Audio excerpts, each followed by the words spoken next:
Jelang melakoni putaran ketiga kompetisi Pegadaian Championship musim 2025-2026, Ci Ujang optimis Sumsel United mampu memperbaiki posisi klasmen Grup 1 Wilayah Barat yang sebelumnya tertahan di posisi ketiga agar dapat bangkit ke peringkat 2.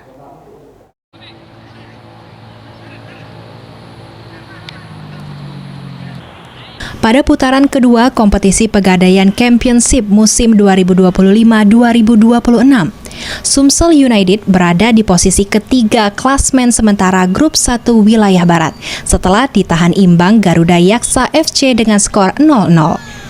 Jelang laga putaran ketiga menghadapi PSMS Medan pada 14 Februari 2026 mendatang, Presiden Sumsel United Ci Ujang optimis dengan komposisi pemain yang dimiliki Laskar Juaro saat ini mampu memperbaiki posisi ke peringkat 2 klasmen.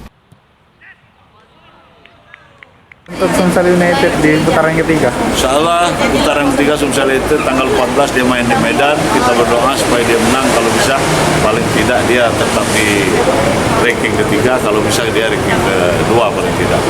Ya. Sementara dari 18 pertandingan putaran pertama dan kedua, Sumsel United meraih 9 kemenangan, 4 kali imbang dan 5 kekalahan dengan raihan 31 poin.